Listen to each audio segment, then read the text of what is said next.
The Oscars, a night that drenches the streets of Hollywood in glitz and glam rather than the usual filth and ooze. Frequently, I see the dismayed faces of tourists shuffling up and down Hollywood Boulevard, trying to snap pics of the old Walk of Fame, instead clutching onto each other as each star presents itself with another various biological fluid. A dissociative man in the distance, fighting with a non-existent entity, swinging likely stolen garden shears around with abandon, while another jump scares them, playing helicopter with his highly diseased dick. That's Hollywood, baby. That's my Hollywood. Like an urban haunted house, nothing quite like entertainment that comes with literal life or death stakes. I've lived in Hollywood proper coming up on 4 years now, and I've literally seen every side of the human experience possible. Grimy, vile, and the furthest thing imaginable from the sanitized version the red carpet conjures. I live among the dregs of society, and I've become a pivotal piece of abject scum in the gutters, let me tell you. Walk the streets at night alone with my headphones in. I commute to work via public transportation, all of us fellow commuters swapping the virus of the week like STIs on the club circuit, toiling to survive the bodies all of our lost souls walk in.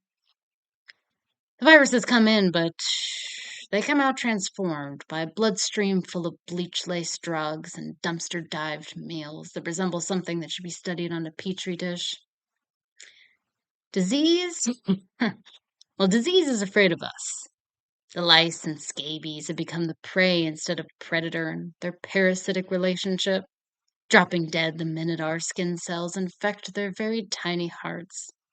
The billboards at each stoplight warning against the wave of gonorrhea, and the illustrations that detail what syphilis looks like when it gets to the stage where it blinds you, or starts attacking the poor, innocent soul that you're determined to carry to term.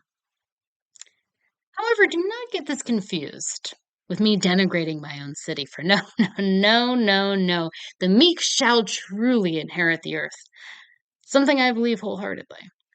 For us city-dwelling Angelinos, we thrive in conditions even the cockroaches can't survive. Oh, yes, I see them routinely alive, of course, on my habitual routes, but also mysteriously dead. Like, not squished, not squashed, but just belly up dead. And it reminds me every time we will not succumb to biological apocalypse. Baby, we are the biological apocalypse. So I wanted to present to you tonight my vision of Hollywood, and I got just the perfect triple feature to do that. We got CKY2K. They came out in aptly 2000. We got old Raytheon on the cover there. Got this little DVD inside.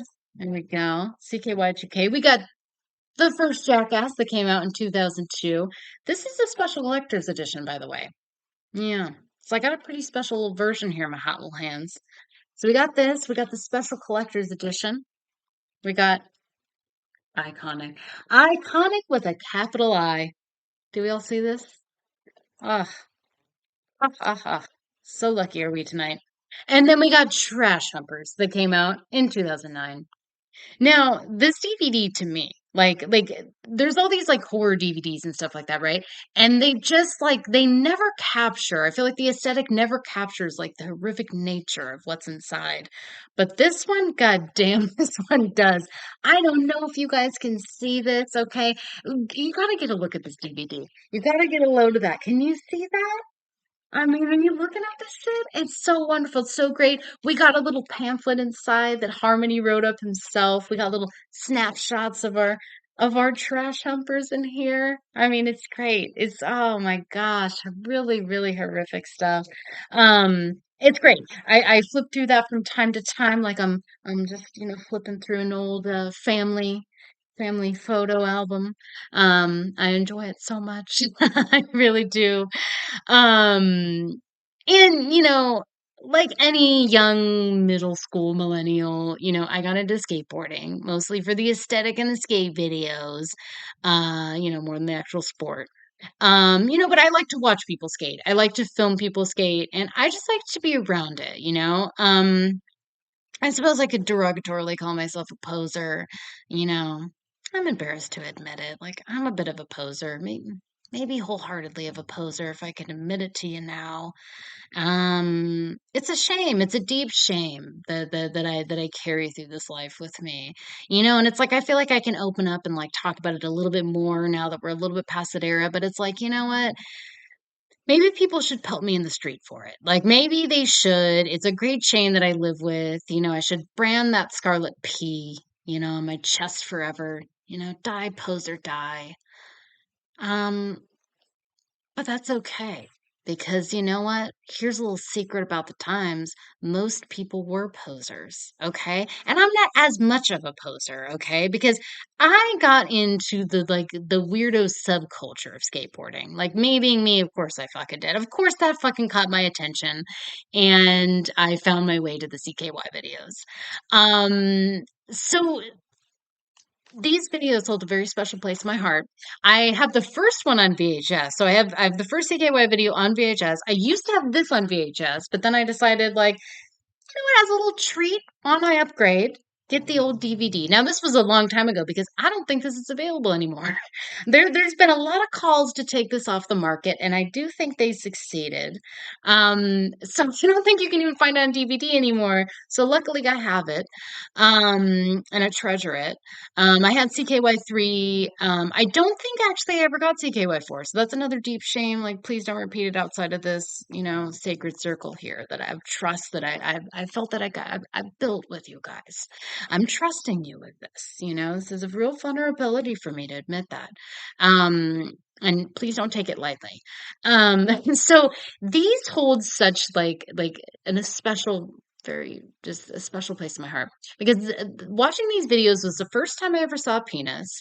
And no growing young lady should ever see a penis or a ball sack in such light. I remember I made the mistake of showing this to my best girlfriend in seventh grade, and she cried. She cried, and that's a bit of an overreaction, but still, like these videos do not paint boys in the greatest light. It makes their sex organs hideous and frightening, and something.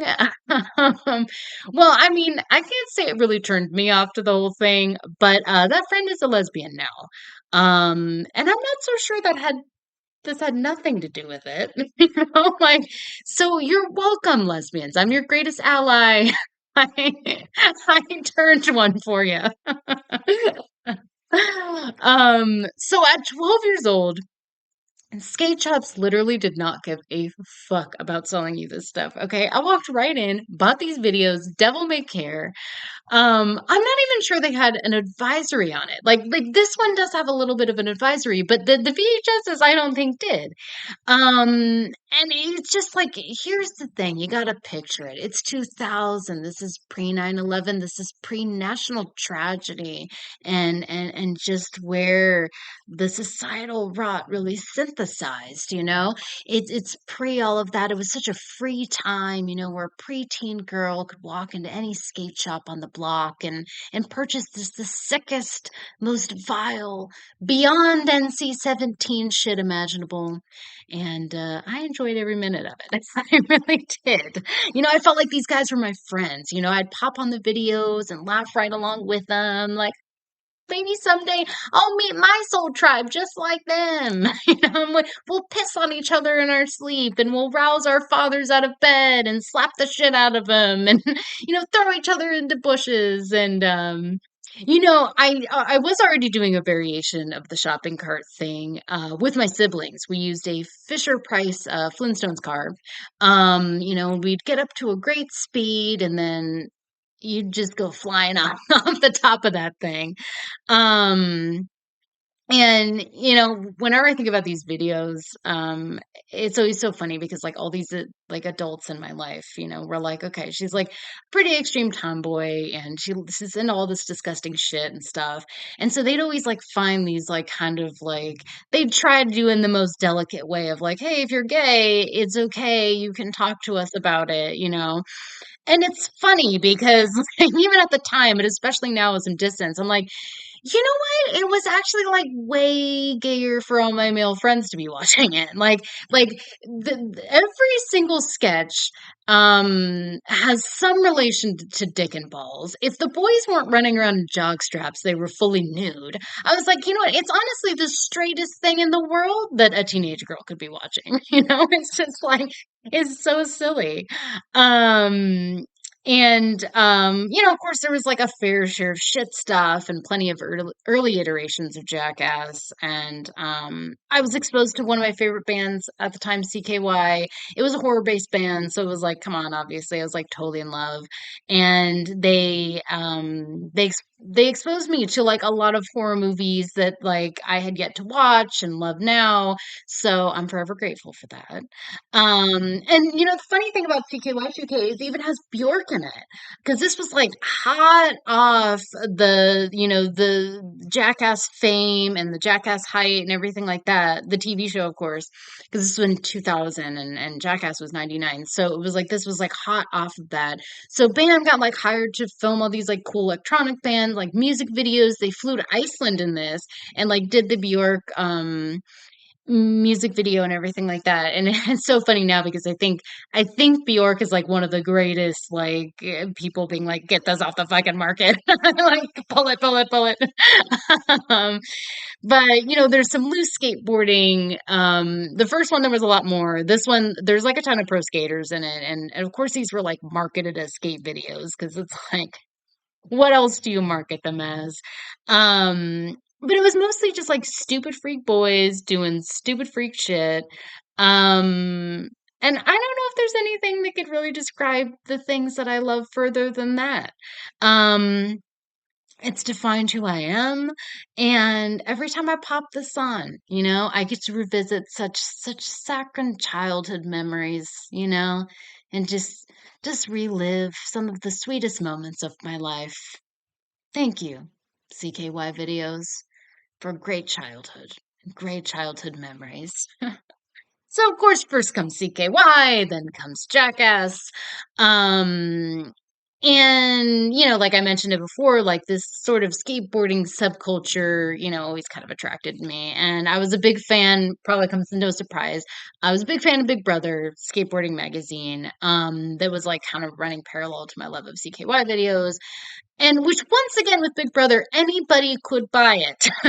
Like, as an impressionable preteen, you know, I was handing over my babysitting money and was exposed to a very deeply, deeply depraved world. And loved it, you know, like, not lamenting it at all, but it's just so funny. Like, I would just walk in there and be like, here we go. I was babysitting someone's kid earlier, and now I'm like, you know, reading this magazine and watching these videos where these grown men are getting shithoused and wearing adult diapers, and Johnny Knoxville is shooting himself with a real gun in the chest for sport. Although I will say that part actually never made it in. My memory is a little bit anachronistic on this, but it's the ecstatic truth. Herzog would be with me on this, okay? Because it's like this is something where it's like it just there's no better way to describe the vibe. I saw the first Jackass. They were doing this thing at the Egyptian like last year. And I went, they had a Q&A with Jeff Tremaine. Which was like, he's way too humble of a guy, man. He's way too humble of dude. He's like, yeah, you know, I'm dumb. I lucked out, whatever, whatever. And it's just like, it was like, I don't know. It was just like kind of really awkward. It was kind of really like it was like he kind of didn't want to be there. And you almost wish like somebody else would have been there to like kind of hype him up a little bit more because it's like I don't know. Does he recognize like, dude, you're like a total, you know, you changed the game in so many ways, and just I don't know. He is such a genius in his own right, and I didn't think that he was, you know, that he really thought that from the Q&A, which was like kind of sad. You know, I hope he does deep on in there. He gets it. But one of the people in the audience asked, like, was there anything that you ever said no to? And he was kind of like, yeah, yes. And he talks about this. crazy sketch, and he was like, but he talks about like the synthesis of this sketch that later on is a Jackass. It wasn't Big Brother stuff, but then it was like in Jackass they like kind of reused it. And it's like Johnny Knoxville is testing out all these self-defense weapons on himself. Um, but they left out like the most dangerous, like harebrained part of it was that Johnny Knoxville wanted to shoot himself in the chest with a real gun.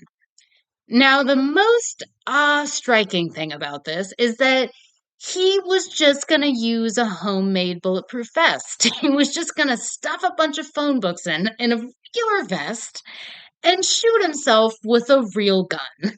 And he was like, no way, no fucking way, we're not doing that. I don't want to see like my friend kill himself on camera, for obvious reasons. Like, no way, we're not doing it. And later, what is funny is that Johnny Knoxville got a hold of a Kevlar vest and did end up shooting himself in the chest with a Kevlar vest. Obviously, he's still alive, so it worked. Um, but I just think this is like such a major, like just such a huge illustration of how far Johnny Knoxville's willing to go for his art. And you just have to respect it, man. He's like the even more psychotic counterpart of Evil Knievel. It's like he's a true showman at heart, willing to tear his body apart for the love of performance, and you gotta fucking love it. He's a lot like a professional wrestler. If he wasn't a legend in his own right, like he would have made a great professional wrestler. Um, and the thing is like I loved professional wrestling as a kid. I follow it very, very, very loosely now. But I grew up in the Attitude Era, man. And the Attitude Era was the height of fucking entertainment. There was so many personalities whipping the crowd up into their manic frenzy. We had face, we had heel that blended together so well that it redefined the terms. And I've always wished that somebody would make like a real documentary or write a book about like the real experiences of professional wrestlers. Um, I just find it so endlessly fascinating, like the process and the lifestyle, and how these guys end up. And I'm kind of sure it'll never happen because it's like, if it ever did, it's like it would probably make the NFL look like a fucking charitable organization compared to like whatever unhinged madness is going on over at WWE. Um, but the entertainment, man, when the entertainment was good, oh fuck, it was so good. And it was this rare dance of like comedy with real emotional stakes. For instance, we had The Undertaker. The Undertaker, he was my favorite. I mean, The Rock too, but The Undertaker, and he had his half brother Kane, who was sired by Satan. Um, and, it's like, who knows who their mom is? It's like, who knows who their mom is? You got your one son, that's like sired by Satan. You got the Undertaker as your other son. Like, who is this bitch? Like, she's the coolest person alive. Like, damn, what a legend. Really. And so we got Undertaker, we got Kane, and and then we got their very fickle manager Paul Bearer, and very nefarious, very fickle, and he was always bouncing back and forth. I'm hyping up Taker, I'm hyping up Kane, whoever would however he would end up on top, he was there. Very opportunistic guy. Obviously. So here's the thing, like he was so lustful for these juicy ratings and stuff like that. He ends up like cooking up this coffin match. And of course this coffin, it's not like any other coffin, okay?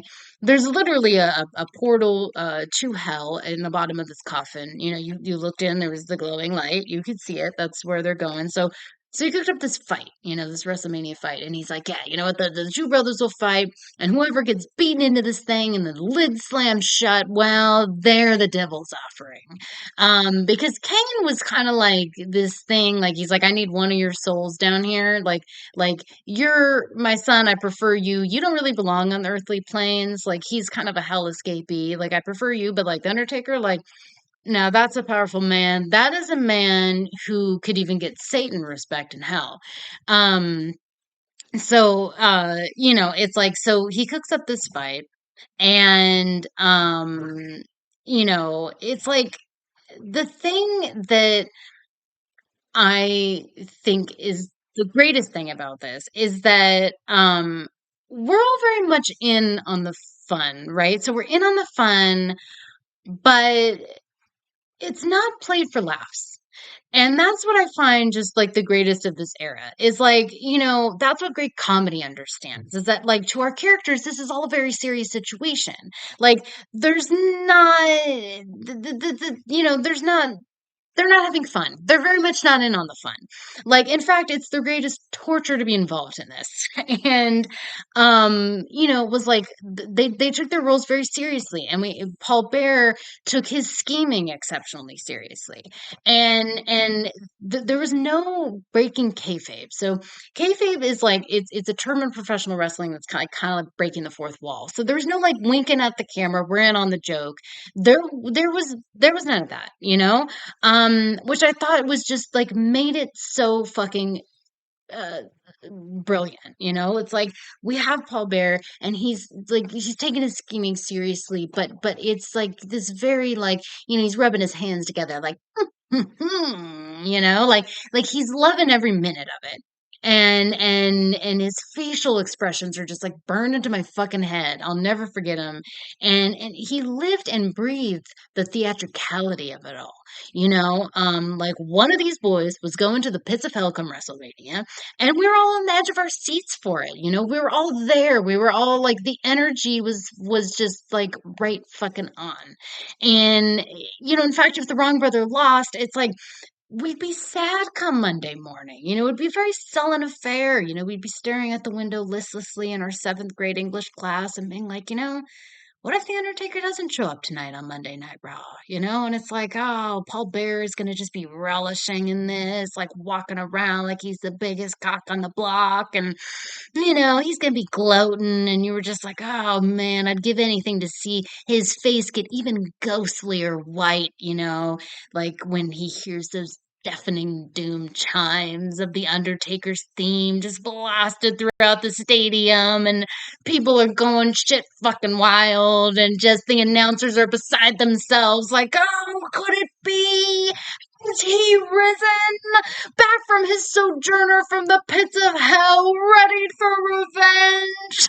You know, man, it was so fucking good. And I feel like Jackass very much encompasses the spirit of what I've just said.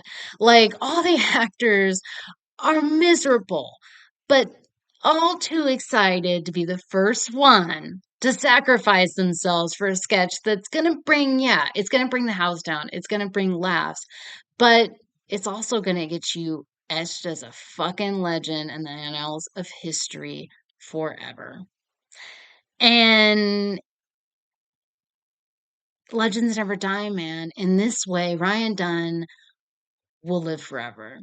And he's always going to be remembered as the only one brave enough to shove an old toy car up his ass just to confuse a very anxious X-ray operator. You gotta love it. It's one of the best. It's the last sketch of the movie. It's one of the funniest. It's just what a fucking legend, man. It's just oh man, I'll never forget watching that in the theater, and just every time I sit and watch it, um, it's like it's like he's here. It's like he's here with us, and we get to enjoying it all over again. And it's just sort of like how no one's ever gonna get forget the phrase like, "Hi, I'm Johnny Knoxville. Welcome to Jackass." Um, it's like, dude, these boys might be dumb, but heroes to an entire generation and beyond. The more lowbrow the humor, well, the more it resonates, more relates. The Jackass boys have the populist heroes we all deserve. Thank you, boys. And tonight and every night, I salute you. And on this topic of kind of sad things, it's like, I just really hope that Bam finds his peace someday. It's like I don't joke when I say like this crew, they were my heroes, they are my heroes. And it just fuck, it hurts. It hurts to see your heroes bleed. In this context, of course, metaphorically, because I would love to see him back out there with the boys, uh, physically bleeding for us all. And I don't know. I just hope he does okay. It's a really sad situation, and I don't know. I hope it ends well. Um, but to give you a little bit of a sweet story here, um, about Bam Margera, when I was like, I don't know, like 13 or 14, I was like, in the back of the skate magazine, it was like, write to Bam Margera. And I had some like P.O. box somewhere. And I did. I wrote this letter, and I thought he was so cool and had such a crush on him and everything like that. And so I wrote this letter, and I was just like, you're so funny. And I've seen all the CKY videos, blah, blah, blah. And, and I gave my phone number, my family landline out. And it was like, can you prank call me? And and sure enough, the thing is that Bam's dad, Phil, wrote me back a handwritten letter. It was like on legal pad paper. And he wrote me back just the sweetest letter. I still have it. It's like in a box in my closet with all my keepsakes because I just love to see it every time because it is so sweet. This was like Bam at the height of his fucking fame. And he took the time to sit there and write about how appreciative and how thankful. And he answered questions that I had. It was one of the sweetest things that I honestly like. I cherish it so much. It was one of the highlights of my life. It was so incredibly sweet, and I love looking at it, to this day. It's like, "Oh, Phil, I thank you so much, Phil, for doing that for me." The boys did not prank phone call me, which is probably a good call, Phil, because he wrote me back. He's like, "I don't know. I don't know if they are." It's like, you know what? This is probably a good idea that, your son, your 21-year-old son and his friends didn't call a 14-year-old girl on the phone. I would have loved it, but you know what? That was probably a good call on your part. You were the voice of reason in that one, Phil. Um, and speaking of my very full heart, leads me to Harmony Korine. I say it Korine. Some people say Corinne. I don't know what the right pronunciation is, and if I'm mispronouncing it, well, fuck me, I guess. But I love Harmony. I love Harmony. I've seen every single one of his fucking movies. I saw Aggro Drift in theaters twice. Most people have never seen this fucking movie in their lives. I saw it in the theaters twice. I took other people to the theater to see it. So I was like, you gotta fucking watch this movie. It's fucking avant-garde. The guy is fucking incredible. I'll follow him anywhere. And speaking of that, I had this copy of like Julian Donkey Boy that I could only watch on an Xbox 360, which I was like, it's perfect. That's exactly how it should be watched. Like it was the most perfect experience. But I love him.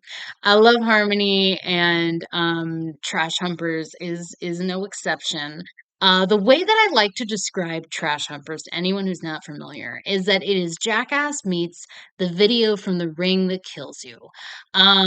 It's truly a slice of life that you would dig out of a dumpster or find surrounded by hypodermic needles abandoned in a ditch. Like, hi, I'm Johnny Knoxville, and this is how serial killers fuck around in between killings. I don't know why I'm doing that voice for Johnny Knoxville. It just sound like that. I'm sorry, Johnny. I have so much reverence for you. I'm not trying to. I'm so sorry. Sorry to Johnny Knoxville.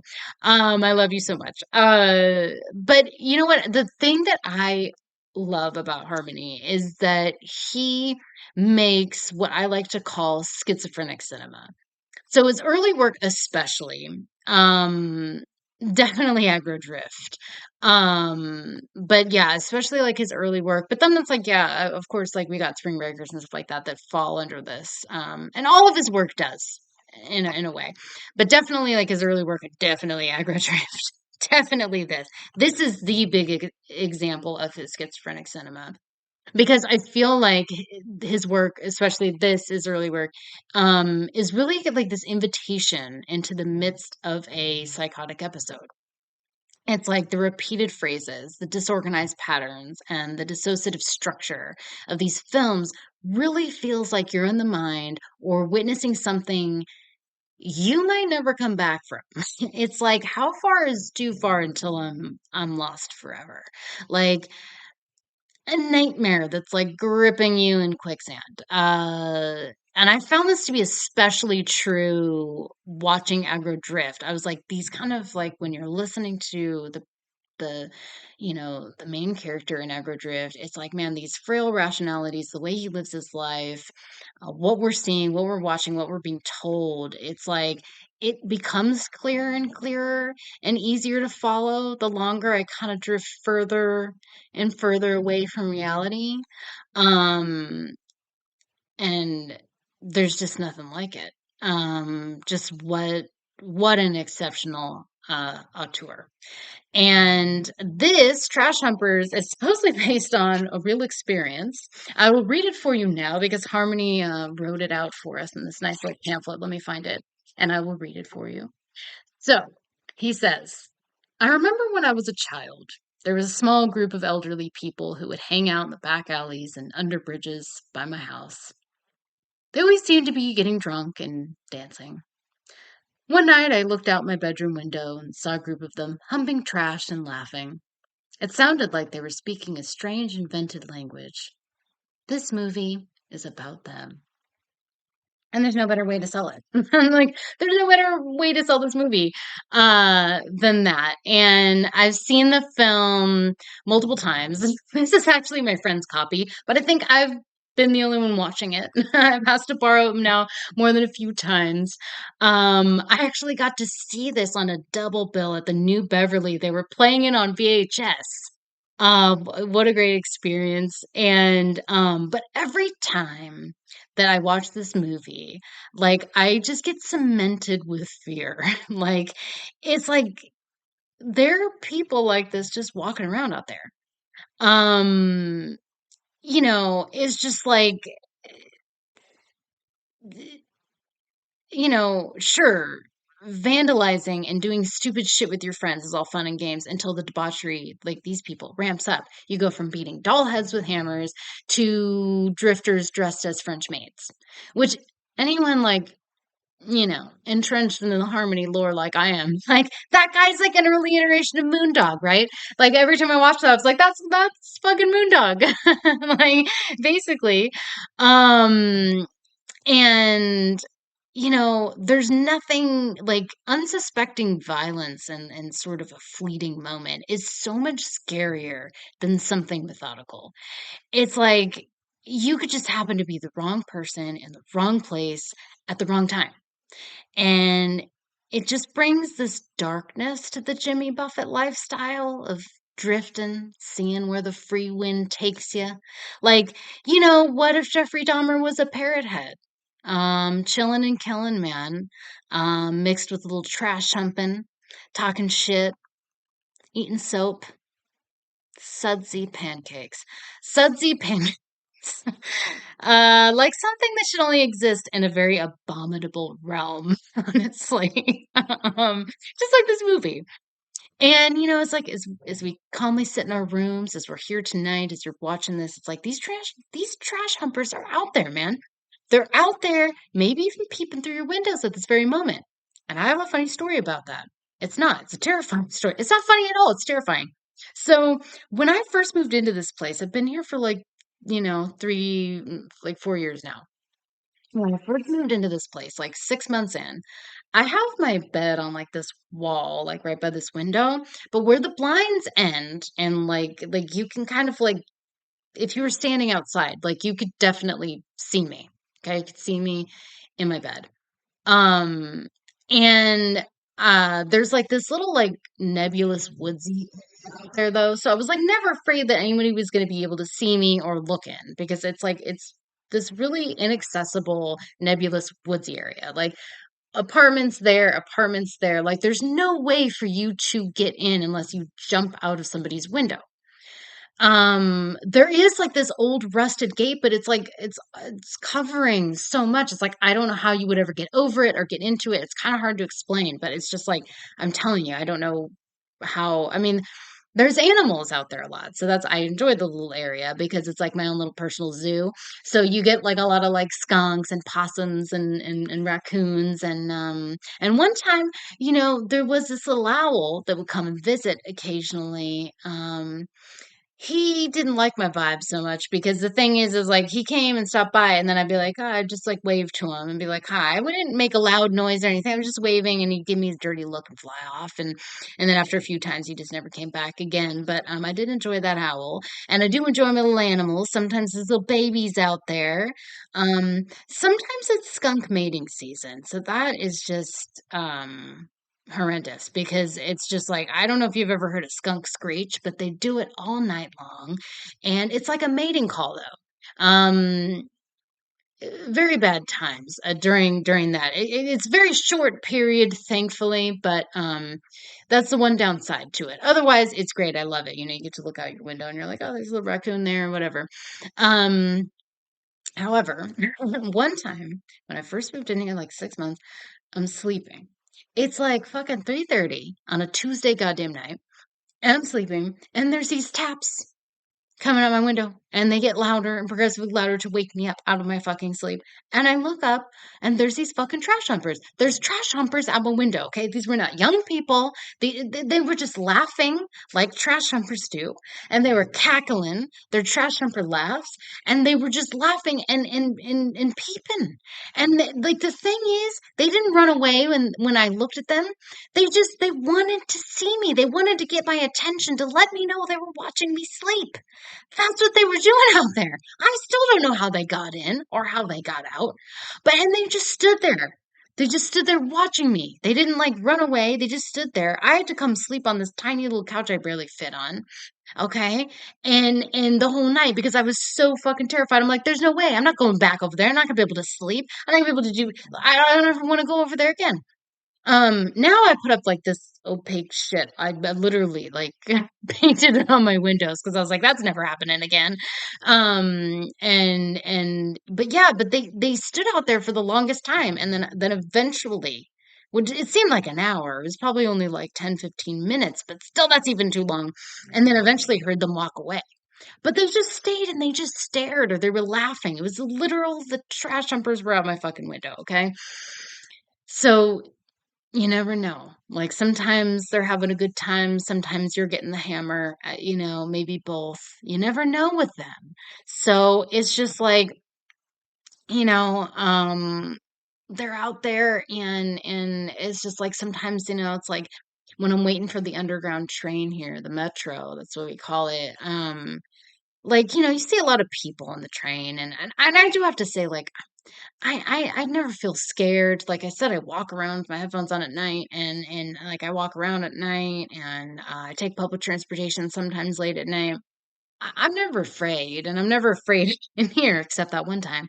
But now that they can't see me, they do come back from time to time, though, I think, because sometimes you'll hear footsteps out there and you're like, that's not a raccoon. That's way heavier than a fucking raccoon. Okay, that's like 10 of them in a trench coat out there then. Um, it's the trash dumpers coming back, but at least they can't see me. So out of sight, out of mind, I guess. Like hopefully they don't break my window and get in here. Um, and if they do, it was them. This video is probably being played in a court of law as we speak because I've been murdered in here by the trash humpers. Um, but it's not even funny. But it is. Like I can say it about myself. I can joke it about myself. Okay. Um, and I can joke about my own murder if I want to. It's my murder. I can joke if I want to. Joke if I want to. Um, but but when you're taking public transportation and shit, It's like I said, I never feel scared or anything like that, but I probably should. I might be missing a fear gene possibly. Because, there are a lot of things where it's like sometimes, yeah, someone will be shuffling by or someone will just be hanging out. And there used to be like a lot of drug use or whatever. And I did have to Google one time, like, can you get a contact high from crack or meth or anything that you smoke that smells like chemicals? And thankfully you can't. Because like I was in a locked train car and I was like, oh shit, I'm gonna get high and crack today. And did not plan for it, didn't want to do it.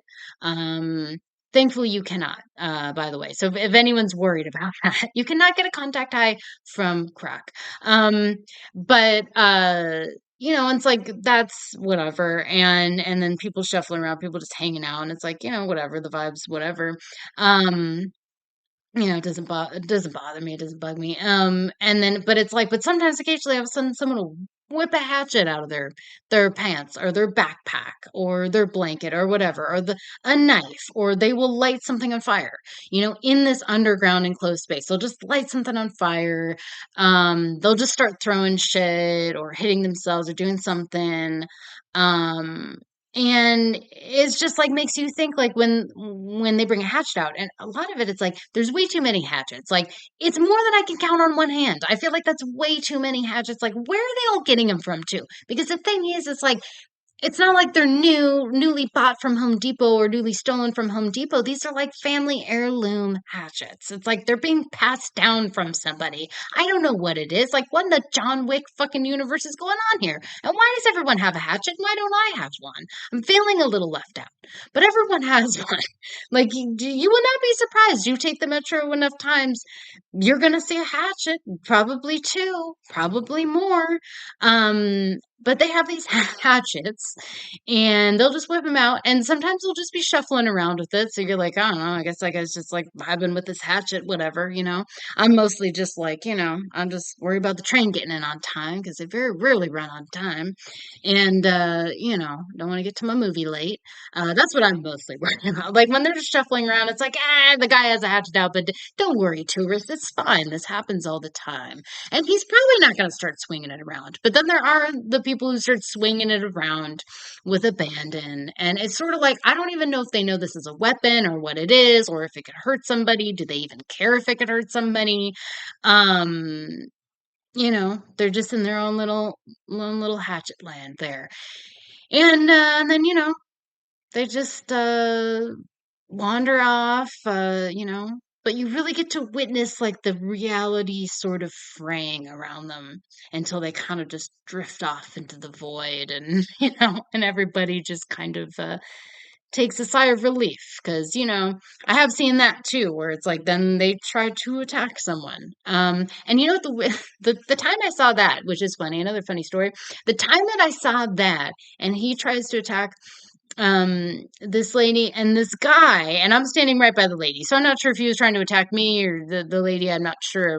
um but this guy comes up behind us. He pulls a hatchet, and he was just a regular fucking guy. He pulls a hatchet out of his backpack and like fights the guy off with a hatchet. And then that guy runs away, and then that guy very calmly puts it back in his backpack, and he looks at me and the lady, and he's like, like, I'm sorry. Like, I'm sorry you had to see that kind of thing. And he's like, I'm sorry. And then just starts waiting for the train again. And it was like, damn, that was the most incredible thing I've ever seen in my life. Oh, what a great memories on public transportation. I like to keep my finger on the pulse of old Los Angeles, of my city. I feel like a little bit of Batman. It's like I like to be in the know. I like to be in I like to have my ear to the ground, as they say. And the other thing is too, I'm a big believer in, living by your word and doing things like being a woman of my word and being a woman of the people, but also like, it's like, I'm never going to tell my clients to do something that I'm not willing to do myself.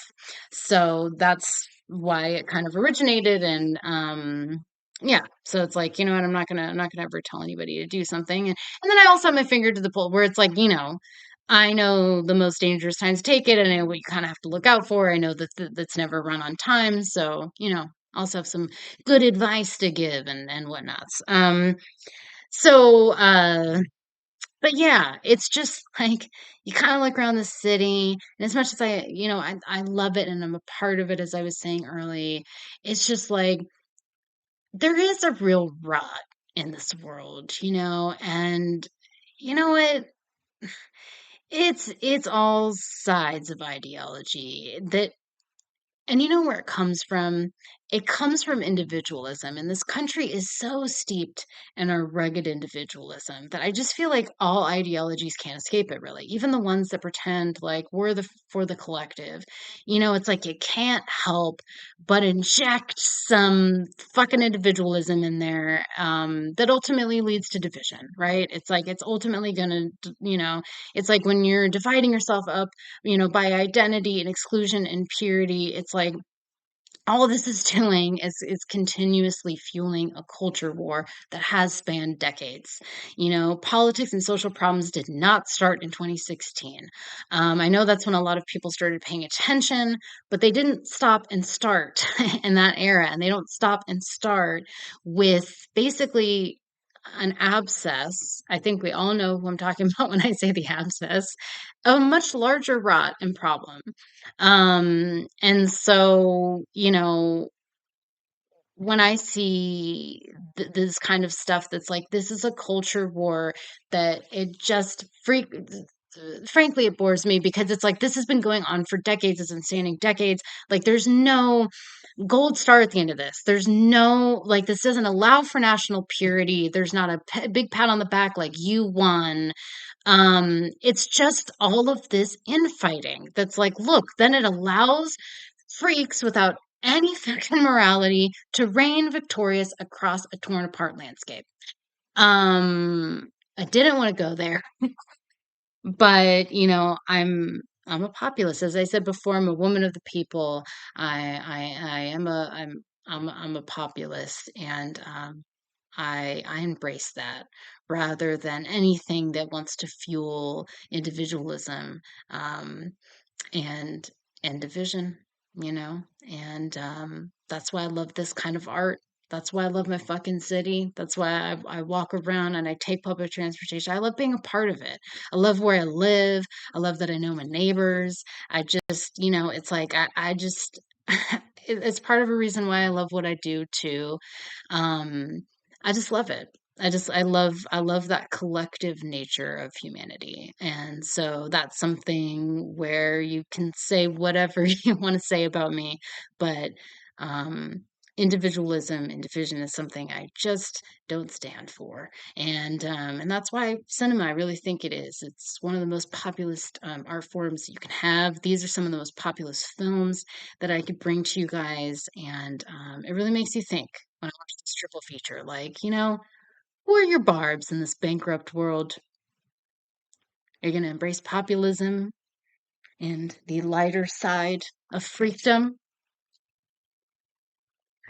Or let the debauched, unconscionable sickos inherit the earth?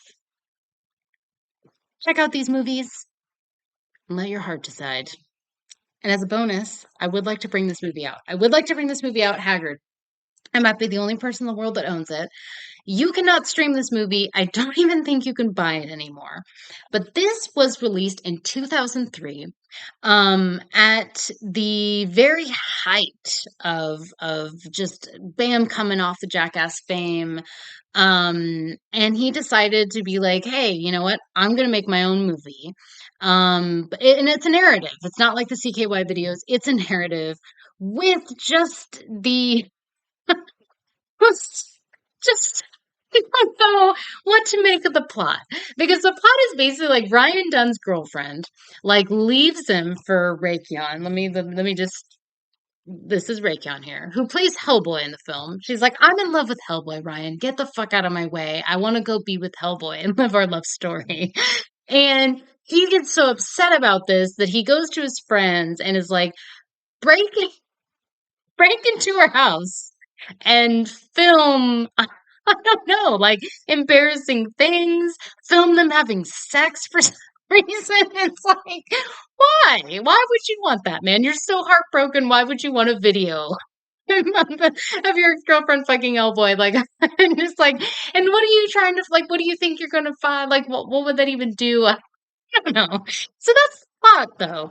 But I will say, one of the most like lightning strikes of fucking brilliance of this movie is Brandon DiCamillo. So when I talked about the prank phone calls earlier, that was him, man. That was him.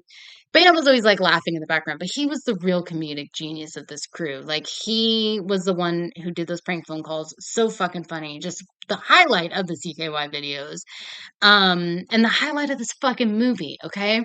Because the whole fucking movie, he's like the weirdo friend, and it's a pretty straightforward like plot like this though. It's like a bunch of like young 20-year-old guys fucking around being idiots, wanting do this to his ex-girlfriend for some reason.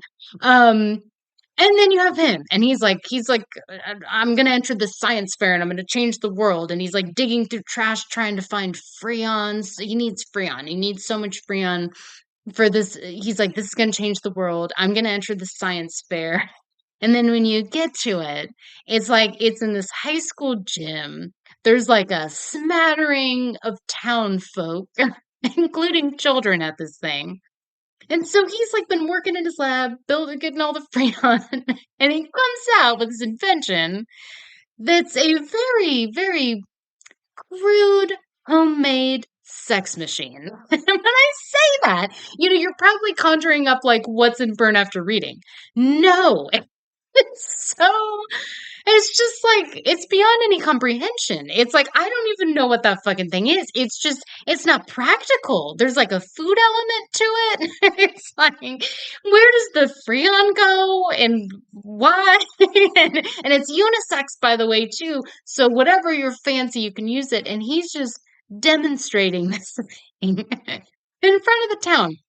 And the reactions of the town people, I think they literally got town people to do it and didn't tell them a thing because the reactions are so authentic. And it's just like, I don't think they gave them a script. I don't think they knew what was going on. I don't even think they knew they were in a movie. But it's like this thing and there's like this scalped head on no, guys. It's like, just please, like, if you can't find it, look up a fucking clip on YouTube of this thing, because I'm telling you, it's just one of the wildest fucking things I've ever seen in a movie, and it comes out of nowhere. Like, you're just like, it's just so fucking genius. It's so fucking brilliant.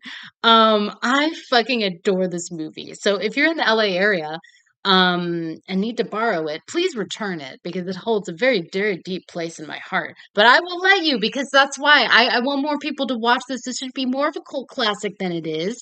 And I just I want more people to watch it. I would just want another person to talk about it with, really. So find that clip on YouTube. Come borrow it from me if need be. Um, just don't be a trash humper. Please, please.